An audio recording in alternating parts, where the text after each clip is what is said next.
Welcome to today's event where we have the pleasure to present ExpreS2ion Biotechnologies. To help us through today's event, we are joined by CEO Ben Fransen and CFO Keith Alexander.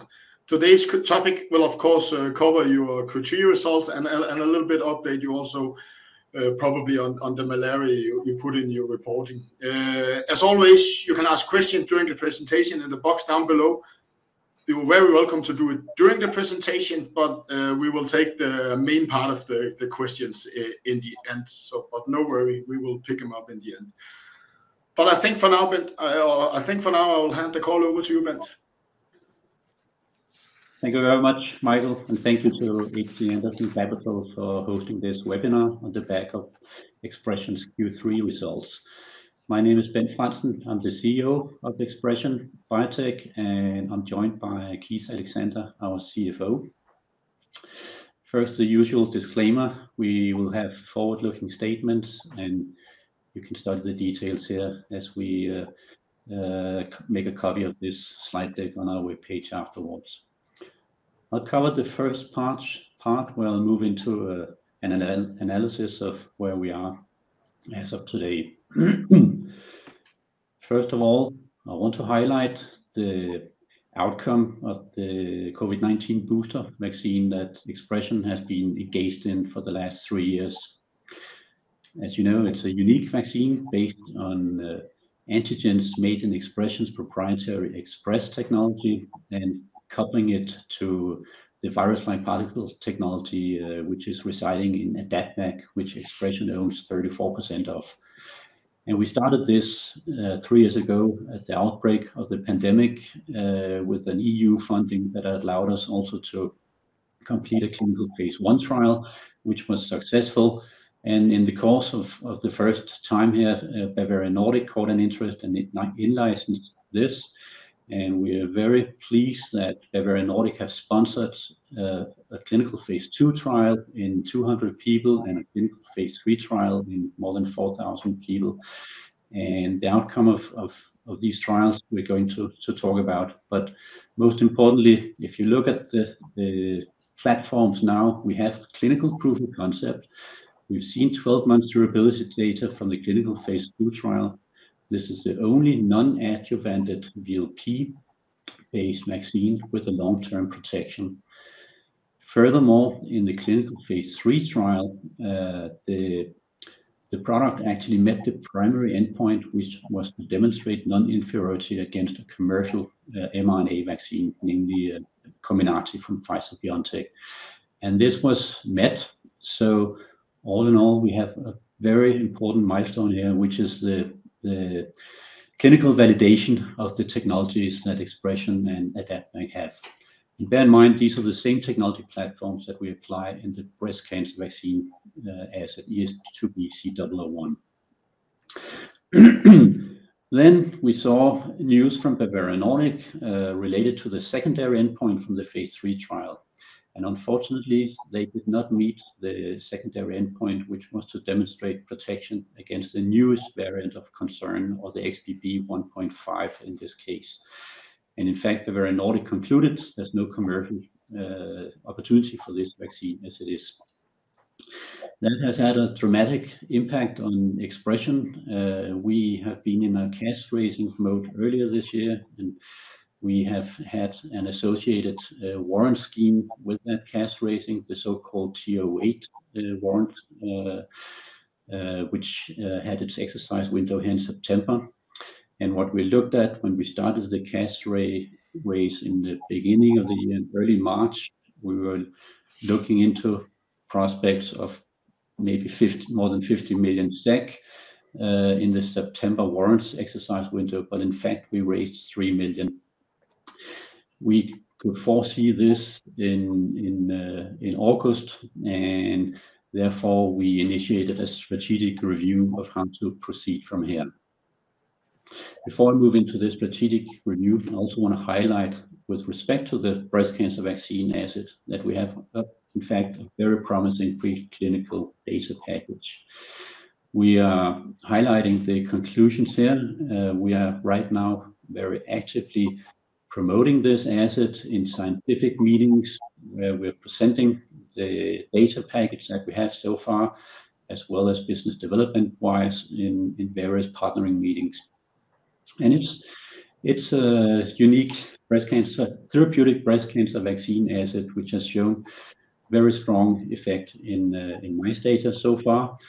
And we have the tox studies ongoing. In fact, they are completed in rats and in progress in non-human primates and expected to be completed here by the end of this year. And we are progressing across CMC and clinical with the aim still to move into a clinical phase 1 study in 2024. This is pending further funding and or partnership. So the strategic review that we announced in August was to evaluate how to proceed with the breast cancer vaccine asset and initiate a cost reduction program and basically identify how to best create value with our unique technology platform, which has been phase 3 validated. Before moving into this in details, I also want to highlight that our leadership team has had a reduction on the management side as a consequence of this strategic review. We're now looking into a management team consisting of myself as CEO, Louise Alexander, our CFO, and Dr. Farshad Gulreko, our Chief Science Officer, and Dr. Max Søgaard, our Senior Vice President of R&D and Technology. And of course, we still have the same board of directors, and we combined actually have more than 200 years of professional experience in supporting a pipeline-driven business, is what we focus on now here in ExpreS2ion.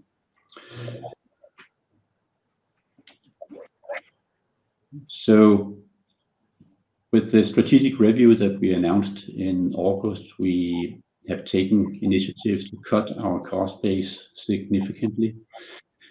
We have managed to cut more than 50 million SEK in costs that we were looking into incur here in the next year or so. Most of the reductions have been in R&D and personnel, and also in that connection within our facilities and spacing. And the aim has been to ensure that we have runway into 2025, and that we have managed to do with the transformation that we initiated and announced in August. So we believe we're on a good path towards the near future here and moving onward.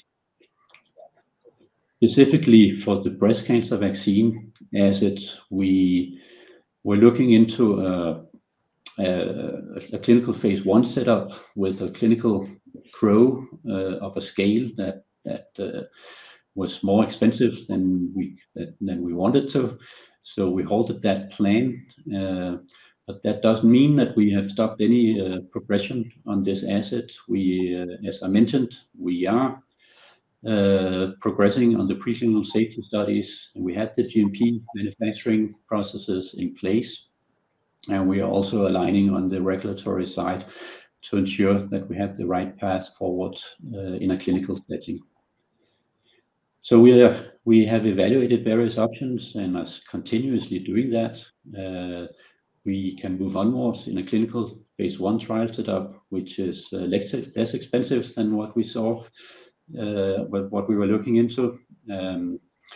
We can sell the asset at the stage where it is now with the compelling preclinical package that we have, or move into partnership or out-licensing discussions. And all of this we are ongoing as we speak, in fact. Furthermore, on other activities than our breast cancer vaccine assets, we have been looking closer into our exploratory pipeline. And as you know, ExpreS2ion come with very skilled and scientific foundation in production of recombinant proteins.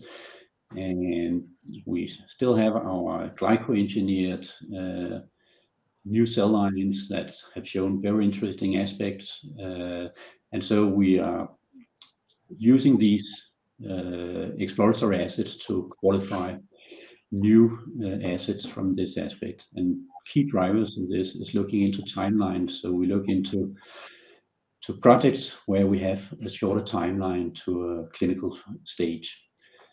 More importantly also is of course that we need funding to proceed with these towards a clinical phase, and here we are speeding up on searching for grants and non-diluting funding sources. And in that respect, we are saying no to some lower priorities activities which have taken some of our time and resources in the past, particularly within our CRO projects, where some of the smaller client-based projects, they are not of high priority if you look at that we can generate value by moving our assets towards clinical phase 1. And furthermore, we want these exploratory activities to be grant funded. So as I mentioned, that's a key going forward. We have other updates here in this quarter. I'm very pleased that we can announce some updates in our malaria pipeline, and it goes across all the projects that we have with the University of Oxford in particular. We have one candidate moving from phase 1 to phase 2. 3 candidates are moving into phase 1 clinical trials. University of Oxford are projecting that 3 new clinical trials are expected to be initiated. And then we also are discontinuing updates on 2 programs. Let me give you some details on this. This is an overview of our legacy pipeline programs, the pipeline activities that we initiated before the strategy change in 2020, where we started focusing on own pipeline assets. So these legacy programs mainly consist of malaria projects and an influenza project called Indholdet. If you look at the malaria projects, we have several projects in collaboration with University of Oxford. This goes for the blood stage projects and the transmission blocking malaria vaccine project. The first one, the RS5.1, has been in phase 1 for a while. Now it's just initiated a clinical phase 2B trial, in fact, and we're very, very pleased with that. That's a clinical proof of concept trial that University of Oxford have now initiated on the RS5.1 project. Furthermore, University of Oxford, they have now progressed the RS5.2 VLP. That's University of Oxford's own VLP version of the RS5 antigen. And that has progressed into the first clinical trial. This has also taken place recently. And on the placenta-borne malaria vaccine, this is a vaccine project that has been lying in phase 1 for a couple of years. It was based on University of Copenhagen collaboration on the VAR2 CSA molecule under a grant that funded this project from 2013 to 18. And as we know, University of Oxford have actually obtained a grant to continue on this, but have decided not to use ExpreS2ion's S2 system in this project going forward. So we will not report more on this particular project here on that occasion. On the transmission blocking malaria vaccine, this has also started in clinical phase 1 trials this year. And then a completely new malaria vaccine project at University of Oxford is the RS5 combined with R78C. This is another antigen made in ExpreS2ion's S2 cell system, which has been researched into for a while, and to the extent that it can actually move, and has started a clinical phase 1 trial this year. Finally, there's a blood stage malaria project called SIRPA complex that ExpreS2ion has been involved in under a joint patent application with the WEHI Institute in Australia. And this SIRPA complex research project has actually been abandoned now, because we see with the work that University of Oxford they're progressing on, doesn't really make sense to make the Zika complex, which is also an RH5-like malaria vaccine, to carry on with that. So going forward on our legacy program, we are reporting in the Q3 report as we show here, bearing in mind that for the placenta-borne VAR2 CSA project and the blood stage Zika complex project, this is the last time we'll show these here. But then we in fact have 4 different malaria projects, which are all in clinical phase as we speak. Furthermore, on our focus programs, we still in the Q3 report show the COVID-19 asset in clinical phase 3. That's the status here in Q3, but we know that Bavarian Nordic says there's no commercial opportunity in this, but it's an important project in the fact that we have a phase 3 validated technology platform from both ExpreS2ion and AdaptVac side now in this project. On the breast cancer vaccine project, ES2B-T001, we have seen progression on this at the stage where it is, namely the progression towards finalizing the safety tox study and progressing on the GMP manufacturing side. So we're on path towards the clinical phase 1 with this. On the new influenza vaccine project that we started this year, the ExpreS2ion project, this is funded by the Grant Solutions grant from the Innovation Fund Denmark, started this year and on pass. And the same goes with the CMV project, which is what we call ES2B-I002, which is in collaboration with the Danish biotech company called Evaxion, where we combine our efforts in a 50-50% partnership to make a CMV vaccine.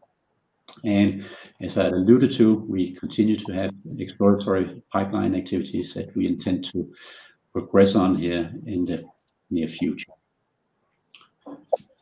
So this is a summary of what I've just said in the near-term advancement of our pipeline. On COVID-19, we know that there's a phase 3 completion milestone, which is expected and would be falling in 2024. This goes to AdaptVac, which is the licensor of the technology here, and then ExpreS2ion, of course, owns 34% of AdaptVac, and we look into that as well. Furthermore, on the breast cancer vaccine project, we continue with our plans to potentially file the CTA, the clinical trial application, next year, and move into a first human clinical study in a new setup, which is more lean than what we looked into until August. And we are progressing on the Mucovax project, as I just mentioned. The same goes for the CMV project as well. So all in all, we are on path to progress across these focus programs, and I'm looking very much forward to continue to communicate on that here in the coming quarter. That's it. I'll hand over the word to Keith to go through the financial results. Thank you, Ben, and thank you, Michael. I'll keep my comments pretty brief so we can take questions from the investors. Starting with operating income, we experienced a 104% increase year over year in the third quarter to about 1.9 million Swedish krona. In the middle chart, we focus on net sales, which reflects revenue from projects, licenses, and our web shop. They're below the long-term average in the quarter, but well above Q3 of last year. In the chart on the right, we show other operating income, that is grant-related income, which was slightly above the average since the beginning of 2021. Moving to the next slide. This is the cost side, which is much more significant than the income side.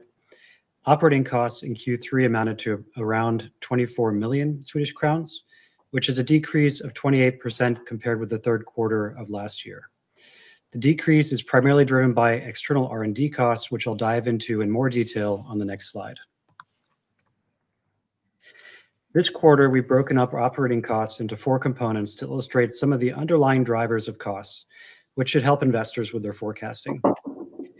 Starting in the top left with external R&D costs, you can see that these peaked in Q4 last year due to preclinical development costs for the breast cancer vaccine. More specifically, this is related to production of the drug and for preclinical testing. This item is large, volatile, and very much driven by our pipeline activities. Moving to the top right, we have removed the cost of share-based compensation from personnel costs to calculate an underlying personnel cost. Remember that share-based compensation cost is non-cash. It's reversed in the cash flow statement. So this underlying figure is approximately the cash cost of personnel. It peaked in Q1 of this year as we ramped up activities to prepare for the clinical trial of ES2B-C001, and has since decreased. It will decrease further due to the cost reductions that Ben mentioned in his comments. There's a lag in seeing the reduction from changes in headcount. One second.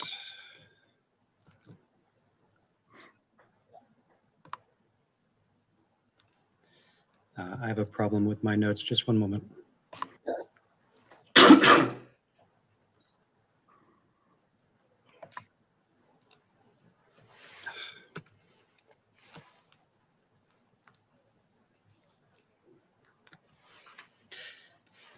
Okay. Note that this line is, of course, sensitive to inflation and wages. Wages are something that is set by the market for talent and to FX, since we report in Swedish crowns and pay wages in DKK. The Swedish krona has dropped 13% versus the Danish crown since November 2021, so this has had a material impact on personnel costs. Moving to the bottom left chart, this is the share-based compensation charge we removed from the personnel costs. I want to be clear again, this is part of personnel costs on the income statement, but the impact is reversed on the cash flow statement. It does not consume cash. Share-based compensation is comprised of warrant programs that align employee incentives with those of shareholders. They only have value to employees 3 to 4 years down the road if the share has appreciated materially. The cost is highest at the beginning of the program and then decreases on a graded schedule. When an employee forfeits their warrants, the charge is reversed. A new incentive plan was recently approved, so we will need to start charging for that program. However, the fair value of the new warrants is very low, so the impact will not be anything close to what it was in Q4 of 2021. The share price must increase by around 30% in 3 years for the warrants to be in the money. Finally, moving to the bottom right chart, we provide other operating costs, which combines costs like raw materials, consumables, administration, facilities, and other items. Some of these items, like administration facilities, have been reduced as part of the cost reduction program. The full impact of the reductions will take another quarter or two to be seen. Moving to the next slide, the net loss for the period after financial expenses and taxes was approximately 21.8 million Swedish crowns in the third quarter, a decrease of 29%. Year to date, the loss increased 12% to 78.2 million Swedish crowns. The next slide shows how our cash balance developed year to date. At the start of the year, the company had a balance of 111 million Swedish crowns. We had inflows from financing activities of around 50 million crowns, primarily reflecting the proceeds from the second quarter rights issue. We spent 88 million on operations and investment activities. This is primarily reflecting investment in the breast cancer vaccine asset. Finally, we realized a 4 million crown gain from currency changes in the third quarter. 4 million in currency changes year to date. Putting this all together, at the end of the third quarter, the company had a cash balance of 77 million Swedish crowns. On the final slide, we show the development in our cash balance, which ended the quarter at 77 million Swedish crowns. As Bent mentioned, this balance should carry us into 2025 under the current budget assumptions. With that, I'll pass it back to Michael for Q&A. Perfect. Let's jump right into it if you're ready, guys. First, there's a suggestion for you buying your shares. It's not a question and you can't comment on it, so I will not ask it. Have you any thought on how to showcase the value of your ownership in a that way? I know there have been some speculation that this is actually quite a valuable asset that you have an ownership in. So I guess it's a question on whether you could do something to showcase that or convince the market about that. Shall I comment here, please? Yes, it's a very good question. Obviously, AdaptVac, being the inventors of the virus line particle technology, sit on a unique platform that is useful for many interesting vaccine purposes. And in fact, on the COVID-19 project alone, they have some interesting scientific perspectives on this asset, and I think there's still some interesting aspects of this, which I can't go into details about. No. But in general, AdaptVac, they're also promoting themselves in scientific congresses and partnering events. They have their own pipeline, of course, which is, of course, has been the COVID-19 collaboration with Bavarian Nordic and the breast cancer vaccine asset with ExpreS2ion, but also some other initiatives. And then, as I mentioned, this malaria project, VAR2CSA, in fact, that grant that University of Copenhagen have received includes also AdaptVac as a partner. But that said, I don't think it's relevant to put the VAR2CSA as a project in our pipeline now. That's not the S2, the ExpreS system, which is being used in this. But we are in constant discussions with AdaptVac, to cut a long story short, how to actually move onwards with their focus as well. But maybe I can just follow up and say that from a reporting perspective, we aren't supposed to we're not supposed to update the value in our financial statements according to our accounting standards. What I would add is that AdaptVac is out there. If you look on their website, they provide their pipeline. They're also participating in various events. We see them there frequently. So if people want to hear more about what they're working on, they should check out what events that they're going to be at and see if they can join them. Perfect. I know you can't say much more than that. Thank you very much. There is some questions regarding how long do we have funding, and then a question that turns it around. How can you, with 77 million, fund into 25? Because I guess that was what you were indicating. So can you kind of give us some thoughts on why you? I guess you indicated that you are funded until into 25. So a little bit thoughts about how long your funding is and how you can be that with 77 million Swedish krona on your balance sheet. So some elaborations about that, Keith, if you can. Yeah, sure. I mean, we implemented some very tough cost reductions in the last quarter. And as you'll notice, our burn rate has decreased. I mean, that's why I provided the additional figures in the comments, and also to give an insight into some of the underlying contributions of our operating costs. So if you look at the underlying trends, you'll see that our burn rate has decreased significantly.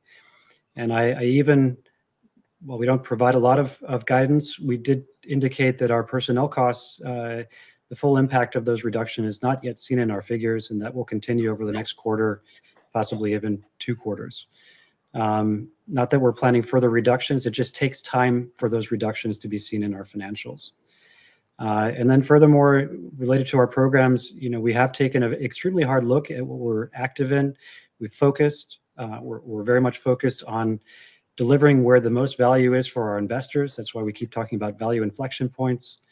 And yeah, I mean, of course, that's under the current budget assumptions. If plans are undertaken, for example, if we were to go into an investigator-initiated trial, we'd have to look at those cost assumptions and see if they would change.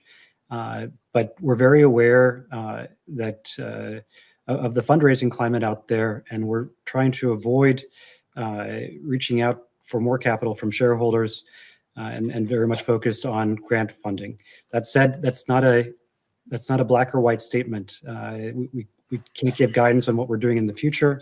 It's just our thinking right now. Yeah. And I don't know whether you want to give some details or we should wait until 24. Do you have any remaining milestones from the COVID-19 in those? Do you have expectations of any grant, or is this you running in your current base with your current programs and so on? So if you can give a little bit color, if you're allowed, or should we wait until 24 on whether what you have included in that? Is it just the budget you running as now, nothing coming from the outside, or have you included some, asset sales, some grants that you might get, or maybe some milestone payments in the future potentially from the COVID-19 still? Sure, that's a really good question, and I'm happy to answer that. Our budget is conservative. It forecasts what we know, not things that we don't know, with 100% certainty. Well, you can never be 100% certain, but specifically, any potential milestone-related payment from the COVID vaccine is not in there. That's upside to our budget. And let's see. Yeah, I think that answers the question. Yeah, I think maybe that answers the question, because the grants will be smaller. So I think that would be the big, differentiator there. On the grant, of course, we wouldn't talk about our grants until they're signed and public. That's how we do things there. If we were to have certainty, then we would put it in the budget. That's when we would do it. Perfect. Then there's a question about the malaria. How is that actually funded? You are now saying you're moving forward. Is it Oxford's funding that, or is it granted somehow? It's actually very much grant sponsored, and it's University of Oxford being the applicant and the coordinator of the grants that they have obtained.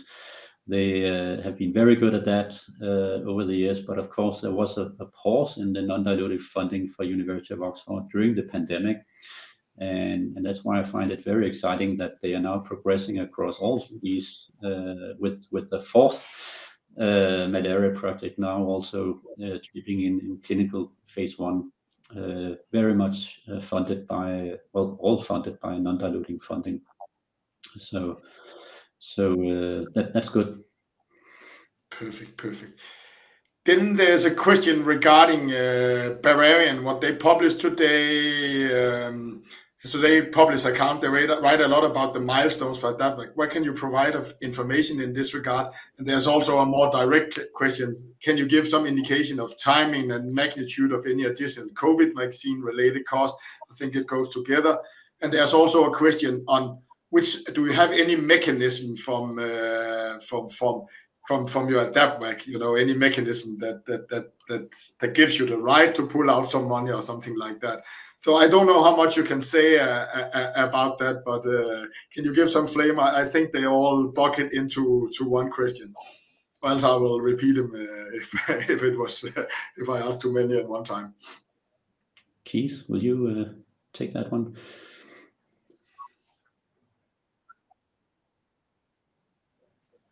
Keith? Okay. I can comment. Yeah. So sorry, I can comment. A lot of lag here.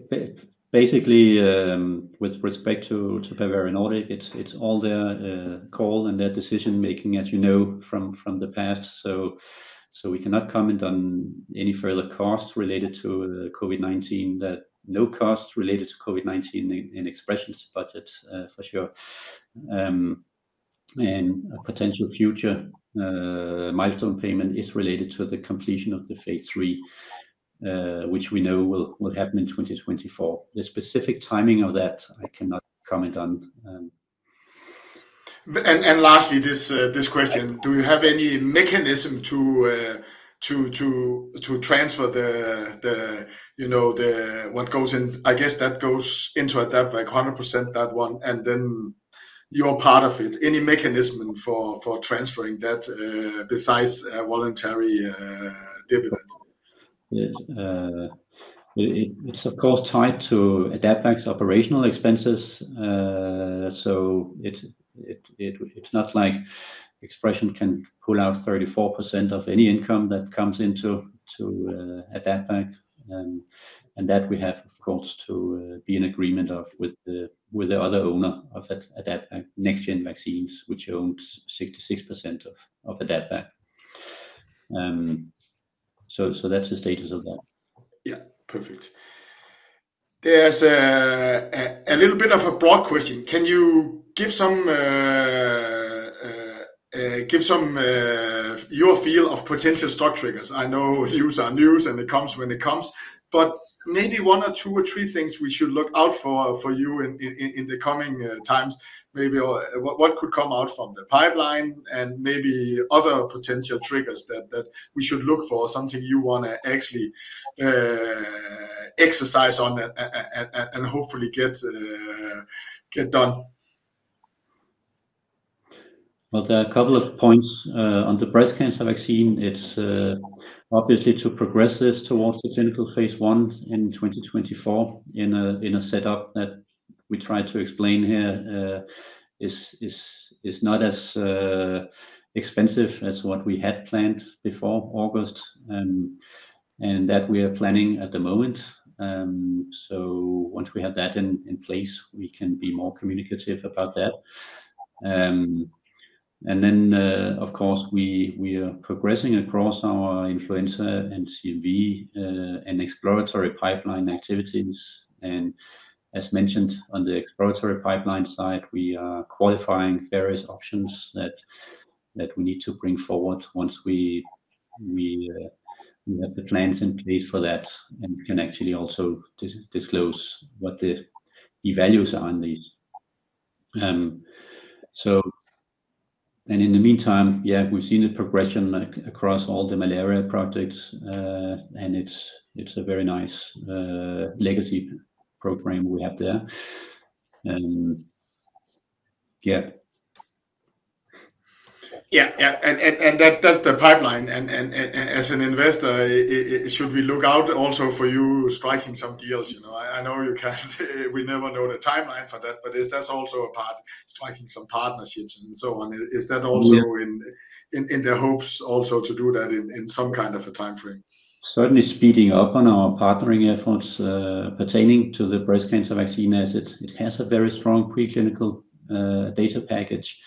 And our ambition before earlier this year was to drive this onward to a clinical proof of concept. That means finalizing a clinical phase 2 study on our own terms, but we see that's not possible under the current financial climate. And so with the compelling preclinical data package, we have initiated dialogues in a business development setting. So there was a question whether you had dialogues. You have confirmed that, and there's also a question about the breast cancer vaccine. But just to set expectations, as you know, I know. We're starting opening doors here, and that's very good. So we're certainly raising eyebrows in various companies, but these processes also take their time. I know.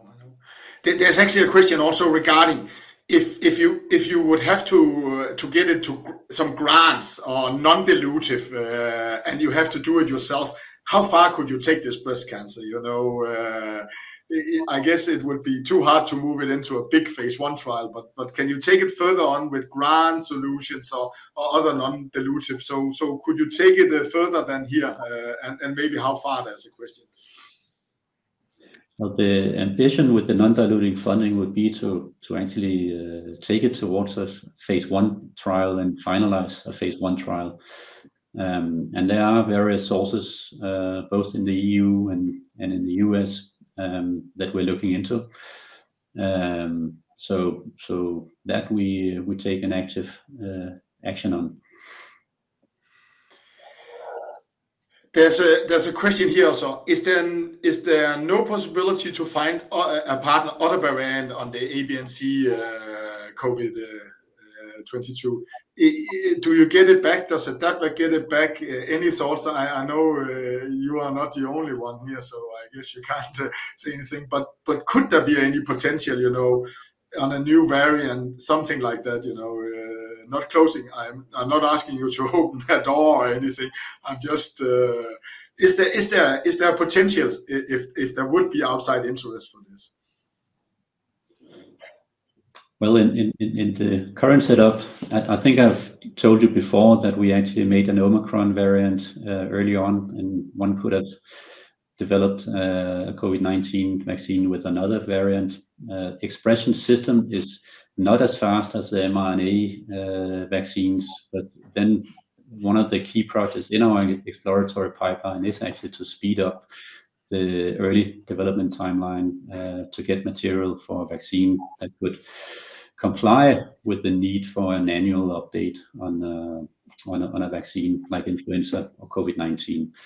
But this on the COVID-19 project is unfortunately not our call. It's fully Bavarian Nordic's call, and they fully decide and have their own opinion about how to prioritize their own project, of course. Yeah, perfect. Then there's a question here. Why has you and Oxford decided against your technology at one project, and what are they using instead? I'm sorry, I don't get that. Why have you and Oxford decided against your technology for one of the projects on the malaria area, and what are Oxford then using instead? No, let me clarify. So all of University of Oxford's malaria projects, they are progressing, and they are implementing ExpreS2ion's S2 production system. So that's all progressing across University of Oxford's malaria vaccines. The vaccine I think the investor is alluding to there is the University of Copenhagen's VAR2 CSA project. Okay.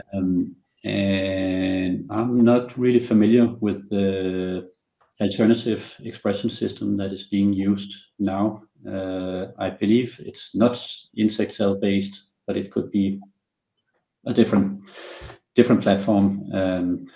And I don't know the reasoning behind how they funded that or how that works. So I'm not going to ask you to speculate on others' behalf. There's a more question here. Does your strategy review extend beyond ES2B C001, i.e. will you monetize other assets in a different manner than previously communicated? Yeah, that's exactly what we're looking into with our exploratory pipeline. We have some interesting research going on where we are actually making material, making in a new format, and importantly, looking into how we can patent or create novel IP based on this. That's a very important part of the exploratory pipeline, that we can actually create long-term value by having a patent on these efforts. And here we're looking into some projects where it's seemingly faster to move into a clinical stage once we get there. But it's exploratory. We have some preliminary data from animals which look encouraging. So we are progressing on these activities until we actually have a patent application that we can that is in place, and we can start informing about this. Then there's a final question. Are the GMP preparation for breast cancer vaccine finalized? I heard you say it's progressing, the GMP. Can you elaborate a little bit on that? Yeah, we did in August actually. The announcement allude to an issue with our manufacturing that would delay the project, and this we have solved now. So again, the manufacturing process is in place. Now it's a matter of planning with the manufacturer on the timelines and the cost associated with that as well. Perfect. I think we have gotten through all the questions. Thank you for the audience for a lot of good questions taking us around the case, and thank you to you, Bent and Keith, for answering this. May everybody have a nice day. Thank you. Thanks, everyone.